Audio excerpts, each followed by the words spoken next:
Okay, there are a couple other things before we finish our discussion about specifically the E2. Let's just call these other factors. There are two.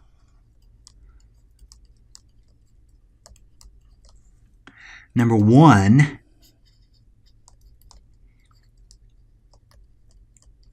heat favors an E2 reaction. Specifically, it favors any elimination over a substitution. And with E2, we're normally talking about, is it an E2 or an SN2? How do you show heat? Well, people show heat. Normally goes under the arrow. So let's say we treat this with sodium methoxide, and methanol is commonly the solvent with sodium methoxide, and you might write heat. Or another way people show this is they put in the Greek symbol delta. Don't do both, just pick heat or delta, but both those mean you're going to heat your reaction. So what's the second factor? There is a stereochemistry factor in the E2. As it turns out, the beta hydrogen should be anti to the leaving group. And of course, the leaving group is the halide. So let's see an example of this. Let's pick a different kind of molecule. And let's say, here's our bromide. And here's our CH3. So if we're looking to do, and I'm just going to write some generic base, B-.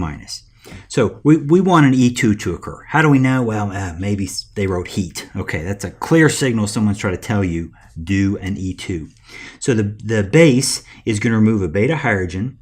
So here is our alpha carbon. And then this would be a beta carbon. But notice that carbon already has 4 bonds. There are no hydrogens attached to that beta carbon.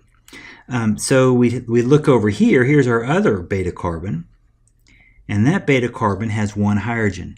The thing is, the bromine and hydrogen, the beta hydrogen, they are cis to one another. And when the beta hydrogen is cis to the bromine and kind of locked in that because you have a ring here, you can't rotate this beta carbon around to make the hydrogen down.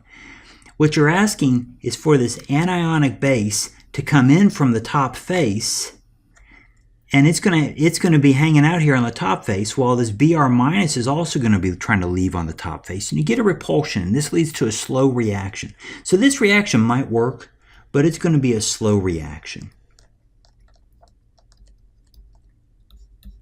We won't encounter this very often, but this type of question seems to be a favorite for standardized tests, like the American Chemical Society, and I don't know for sure, but like the MCAT. Standardized tests love to get in this kind of quirky weirdness of the E2, and I think that this is almost a trivia question, but there is a stereochemical factor to the E2 reaction, and you want your beta hydrogen to be anti. Notice, normally we don't worry about this.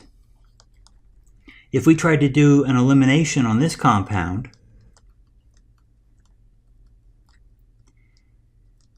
here we have a beta hydrogen, but the fact is there's free rotation about this bond.